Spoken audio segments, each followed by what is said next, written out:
क्या आपने कभी सोचा है खाटू श्याम बाबा बचपन में कैसे थे? कैसे एक छोटा बालक शिव से 3 अमोघ बाण लेकर भगवान बना? आज हम जानेंगे उस रहस्य को जो आज भी बहुतों को नहीं पता। जय श्री श्याम। हर महान आत्मा की एक दिव्य गाथा होती है और आज हम जानेंगे उस आत्मा की कथा जिसने बचपन में ही ऐसा तेज और ऐसा धर्म अपनाया जो युगों तक पूजनीय बन गया। ये कहानी है श्याम बाबा के अवतार बरबरीक की। महाभारत काल में भीम ने राक्षसी कुल की राजकुमारी हिडिंबा से विवाह किया। हिडिंबा कोई साधारण राक्षसी नहीं थी, वह तपस्विनी थी, शिवभक्त थी और महाशक्ति की उपासक। जब घटोत्कच का जन्म हुआ तब वो आधा राक्षस और आधा मानव था, लेकिन पूर्णत धर्मपरायण। घटोत्कच ने भी महाशक्ति की कृपा से एक दिव्य पुत्र को जन्म दिया, बरबरीक। यह बालक हिडिंबा के तप, घटोत्कच की वीरता और शिव की कृपा से जन्मा था। जब बालक का जन्म हुआ तो वह इतने बालों से ढंका हुआ था कि शरीर दिखाई ही नहीं दे रहा था। इस कारण उसका नाम पड़ा बरबरीक। संस्कृत में बर्बर का अर्थ होता है घने बालों वाला, और ईक उपसर्ग ने उसे बना दिया बरबरीक। यह नाम बाद में दिव्यता का प्रतीक बन गया। बरबरीक का बचपन सामान्य बालकों से बहुत भिन्न था। महज 3 वर्ष की आयु में वे धनुष चलाना सीख गए। 5 वर्ष की उम्र तक वो हिडिंबा से शिव, दुर्गा और विष्णु की गाथाएं सुनने लगे। वे एक साथ शक्तिशाली और करुणामय थे। वे वन में पशुओं की रक्षा करते, बूढ़ों की सेवा करते और साधुओं को अन्नदान करते। उनका हृदय शुद्ध, मन स्थिर और बुद्धि अत्यंत प्रखर थी। उनके गुरुओं ने उन्हें शस्त्र, विज्ञान, नीति, आयुर्वेद और वेदों की शिक्षा दी।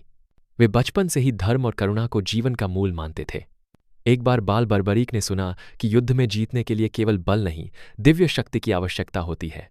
तब उन्होंने 9 वर्ष की आयु में घोर तपस्या शुरू की, हिमालय के एक वन में अकेले। उन्होंने कई महीनों तक केवल वायु पान कर शिव की आराधना की। अंततः शिव प्रकट हुए और बोले, वत्स, मैं तुम्हारी भक्ति से प्रसन्न हूं, मांगो जो चाहो। बरबरीक ने मांगा, हे प्रभु, ऐसा अस्त्र दो जो मुझे अजय बना दे, पर मैं उसका प्रयोग केवल धर्म की रक्षा हेतु करूं। शिव ने उन्हें 3 अमोघ बाण और एक नीला घोड़ा दिया और कहा, ये 3 बाण तुम्हें संपूर्ण ब्रह्मांड में अद्वितीय बना देंगे, लेकिन इनका प्रयोग केवल सच्चे धर्म के पक्ष में करना। इन 3 बाणों की शक्ति अद्भुत थी। 1. पहला बाण लक्ष्य की पहचान करता। 2. दूसरा बाण सभी लक्ष्यों को एक साथ समाप्त कर देता। 3. तीसरा बाण सभी को समाप्त कर वापस लौट आता। सिर्फ 3 बाणों से बरबरीक संपूर्ण सेना को हराने की शक्ति रखते थे। इस कारण वे कहलाए 3 बाणधारी। परंतु इस शक्ति के साथ बरबरीक ने एक संकल्प लिया, मैं सदैव हार के पक्ष में युद्ध करूंगा। यही संकल्प आगे चलकर उनके मार्ग की सबसे बड़ी परीक्षा बना। बरबरीक के मन में कभी अहंकार नहीं आया। वे कहते थे, शक्ति का प्रयोग तभी करना चाहिए जब अन्याय बढ़ जाए।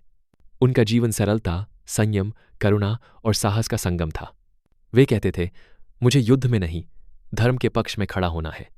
और इसीलिए वे स्वयं को योद्धा नहीं, सेवक मानते थे।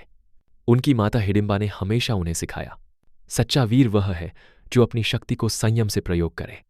जब उनका यौवन प्रारंभ हुआ तब वे संसार के सबसे शक्तिशाली योद्धा बन चुके थे। परंतु उनका मार्ग था सेवा, धर्म और करुणा। वही सदा कहते थे, यदि बल मेरे पास है तो उसे सबसे कमजोर की रक्षा में लगाऊंगा। बरबरीक ने कभी युद्ध नहीं मांगा, पर जब भी धर्म खतरे में आया वो तैयार थे। उनकी ये कथा बताती है कि शक्ति के साथ विवेक सबसे बड़ा गुण है। आज वे पूजे जाते हैं श्याम रूप में। उनके बचपन की यह दिव्यता ही आगे चलकर उन्हें बना देती है कलियुग के श्री कृष्ण।